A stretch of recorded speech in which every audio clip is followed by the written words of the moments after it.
அன்னது ஆம் இருக்கை அன்னது ஆம் இருக்கை நன்னி ஆண்டு நின்று அளவு இல் காலம் தன்னையே நினைத்து நோர்க்கும் சவரியை தலைப்பட்டு அந்நாட்கு இன்னுரை அருளி தீது இன்று இருந்தனை போலும் என்றான்.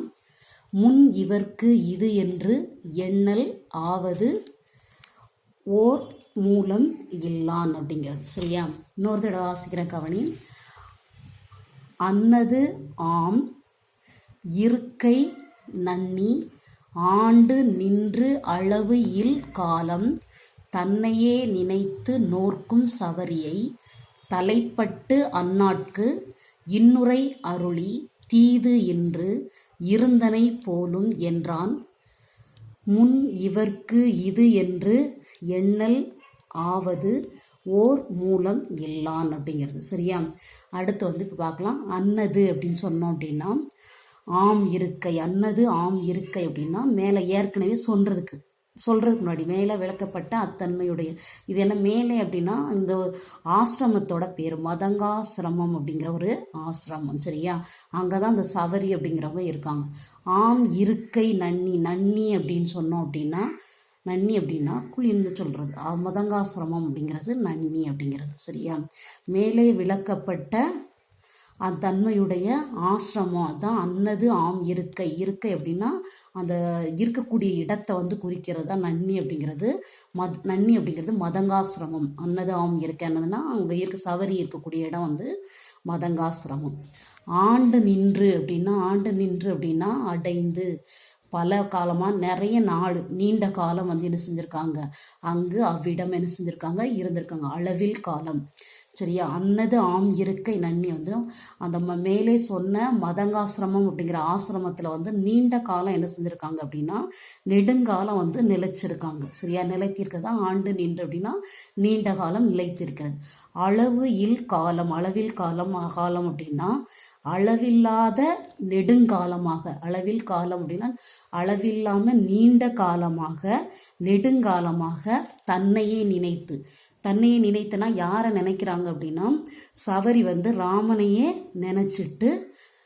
நினைத்து நோர்க்கும் அப்படின்னா நோர்க்கும்னா இதில் தவம் இன்னொன்று என்ன சொல்லுவாங்க அப்படின்னா நம்ம நோன்பு இருக்கிறோம்ல விரதம் இருக்கிறோம்ல அதையும் சொல்லுவாங்க. நோர்க்கும் சவரியை. இந்த மதங்காசிரமத்தில் 3 லைன் என்ன சொல்றாங்கன்னா அன்னதாம் இருக்கை நன்னி ஆண்டு நின்று அளவில் காலம் தன்னையே நினைத்து நோர்க்கும் சவரி. அந்த மதங்காசிரமத்தில் நீண்ட காலமாக இருக்கக்கூடிய சவரி ராமனை நினைத்து என்ன செஞ்சிருக்காங்க நினைச்சிட்டு நோர்க்கும் அப்படின்னா தவம் புரிஞ்சுக்கிட்டு இருக்காங்க சவரி. சரியா? நோர்க்கும் சவரியை தலைப்பட்டு அப்படின்னா என்ன அப்படின்னா தவம் செய்து கொண்டிருக்குன்னா தலைப்பட்டு அப்படின்னா சந்தித்து அப்படின்னு சொல்றது. தவம் செய்துகிட்டு இருக்க சவரியை சந்தித்து அந்நாட்கு அப்படின்னு சொன்னா அத்தவ மகளுக்கு அந்த தவம் செய்யக்கூடிய தன்னையே பார்க்கணும்னு நினைச்சுக்கிட்டு இருக்க அந்த தவம் செய்யக்கூடிய அந்த மகளுக்கு இன்னுரை அருளி. இன்னுரை அப்படின்னா இனிய உரைகள் அல்லது இனிய சொற்களை தன்னுடைய திருவாயில அருளி தீது இன்று அப்படின்னா நீங்க எவ்வளவு காலம் தீங்கு இல்லாம துன்பம் தீது அப்படின்னா துன்பம் ஏது இல்லாம நல்லா இருந்தீங்களா அப்படின்னு சொல்லி கேட்காங்க.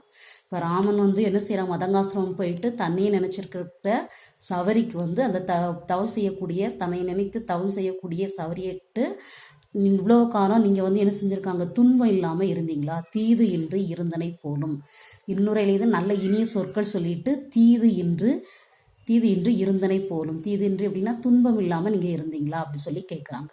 அடுத்து முன் இவர்க்கு இது என்று எண்ணல் ஆவாது. முன் இவர்க்கு அப்படின்னா இதுக்கு முன்னாடி யாரு ராமனுக்கு முன்னாடி இதே மாதிரி இப்படி ஒரு இது ராமனுக்கு முன்னாடி இப்படி ஒருத்தர் இருந்தாங்க அப்படின்னு சொல்லிட்டு இந்த உலகத்துல காட்ட முடியாத முதற் பொருள் தான் யாரு ராமன் அப்படின்னு சொல்லி சொல்றாங்க.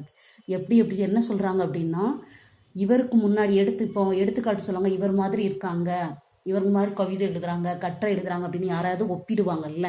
அதே மாதிரி முதற் பொருளாகிய ராமனை யாரோடையும் ஒப்பிட்டு காட்டாத அளவுக்கு இருக்கிறாங்க. அதுதான் என்ன சொல்றாங்க முன் இவர்க்கு இது என்று எண்ணல் ஆவாது ஓர் மூலம் இல்லாம். இவரை மாதிரி இன்னொருத்தர் இந்த பூமியில என்ன செய்ய முடியாது, இருக்க முடியாது அப்படிங்கிறத இந்த முதற் பொருளாகிய ராமனை பத்தி சொல்றாங்க. சரியா? இந்த பாடல்ல என்ன சொல்ல வர்றாங்க அப்படின்னா, மதங்காசிரமத்துல இருக்கக்கூடிய சவரி அப்படிங்கிறவங்க வந்து ராமனே நினைச்சு தவம் செஞ்சுக்கிட்டு இருக்காங்க. அப்படி தவம் செய்யக்கூடிய அந்த தவமகளுக்கு நல்ல இனிய சொற்களை சொல்லிட்டு ஆறுதலா என்ன சொல்றாங்க, இவ்வளவு காலம் நீங்க வந்து என்ன செய்யறாங்க, துன்பம் இல்லாம இருந்தீங்களா அப்படின்னு சொல்லி ராமன் வந்து சவரியை பார்த்து கேட்குறாங்க.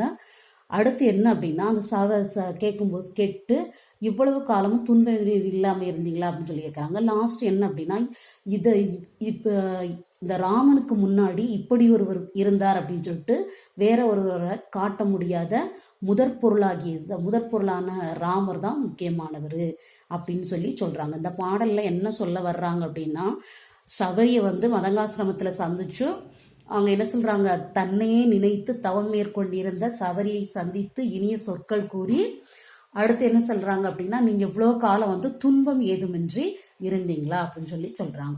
அடுத்து வந்து என்னது, யாருக்கும் ஈடு இல்லாத ஒப்பில்லாத முதற் பொருள் தான் யாரு, ராமன் அப்படிங்கிறவர். சரியா? இப்ப பொருள் பார்க்கலாமா?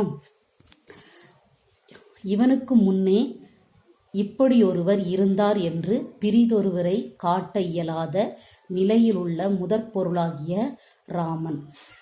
இவருக்கு முன்னாடி வந்து இன்னொருவர் இருந்தார் அப்படின்னு சொல்லிட்டு என்னது, காட்ட இயலாத முதற் பொருளாகியதான் ராமன் அப்படின்னு சொல்லிக்கிறாங்க. சவரியிடம் இனிதாக பேசினான். சவரியிடம் இனிதாக சந்தோஷமா இனிதாக இனிமையாக பேசினான். தன்னையே நினைத்து தவம் இருந்த சவரியிடம் எவ்வளவு காலம் நீ துன்பம் ஏதுமின்றி நலமுடன் இருந்தாயல்லவா என்று பரிவுடன் கேட்டான். இவ்வளவு காலம் நீ வந்து துன்பமே எதுவும் இல்லாம சந்தோஷமா இருந்தீங்களா அப்படின்னு சொல்லிட்டு, பரிவு அப்படின்னா இரக்கம், பாசம், அன்பு, கனிவோட என்ன செய்யறது, பாசத்தோட கேட்கறது. இந்த பாடல்ல என்ன சொல்ற வராங்க அப்படின்னா, இப்போ விளக்கம் பார்த்தோம். இவருக்கு முன்ன இவனுக்கு முன்ன இப்படி ஒருவர் இருந்தால் என்ன செய்ய முடியாது, என்ன செய்ய முடியாதான், காட்ட முடியாதான். அப்படிப்பட்ட முதற் பொருளாகிய ராமன் சவரியை பார்த்து இனிய சொற்கள் பேசிட்டு தன்னையே நினைத்து தவம் இருந்த சவரியிடம் இவ்வளவு காலம் நீங்க வந்து என்ன செய்ய துன்பம் ஏதுமின்றி இருந்தீங்களா அப்படின்னு சொல்லி என்ன செய்யறாங்க, கேட்குறாங்க. இதுதான் இந்த பாடலுடைய பொருள். சரியா? இப்போ வந்து நம்ம 4 பாடல் பார்த்துருக்கோம். அந்த 4 பாடல்ல அசைன்மெண்ட் வந்து எனக்கு ஒன்வேர்டு நிறைய சொல்லியிருக்கேன். ஒரு 10 ஒன்வேர்டு வந்து நான் ஏற்கனவே சொன்னதை வந்து கேட்டு ஒரு 10 ஒன்வேர்டும் அந்த 4 மார்க்ஸ் நான் ஏற்கனவே சொன்னேன்ல 4 மதிப்பெண்கள் வந்து 2வது சொன்னல அந்த சடாயு வந்து தந்தைக்கு ஆற்றிய கடமைகளை எழுதுக அப்படின்னு சொல்லி சொன்னால அது எப்படி பண்ணாங்க அப்படிங்கிறத எனக்கு வந்து 10 ஒன்வேர்டும் ஒரு 4 மதிப்பெண் வினாவும் எடுத்து அனுப்புங்க. நன்றி மாணவர்களை. அடுத்த வகுப்பில் சந்திப்போம்.